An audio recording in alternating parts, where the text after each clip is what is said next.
Sveiki. Esu nekilnojamo turto brokerė Jovita Aleksejūnienė. Ir štai aš atvažiavau iki Vilniaus miesto apylinkės teismo ir papasakosiu, kodėl. Įvyko tokia situacija, kad buvo išnuomotas butas ukrainiečių šeimai su nepilnamečiais vaikais ir jie tapo nebemokus.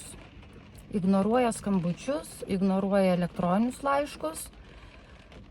Todėl, kai man tik paskambino savininkė, aš labai operatyviai sureagavau, nes operatyvumas yra vienas svarbiausių dalykų mano darbe. Buvo surašyta pretenzija laisvos formos. Pabrėžiau pretenzijoje, aišku, nuomos sutarties sąlygas. Nurodžiau protingą terminą, per kurį turi padengti įsiskolinimus. Aišku, tas įsiskolinimas nėra kol kas didelis, tačiau veiksmus jau reikia atlikti dabar, kad nebūtų didesnė skola.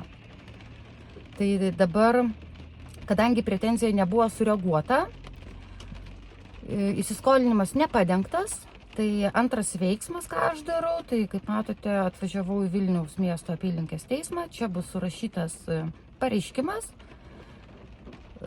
tada po pareiškimo seks antstolių veiksmai, keliausim pas antstolį ir su antstolių pagalba bus matyti iškeldinta šeima. Aišku, nelabai maloni situacija, bet pasitaiko.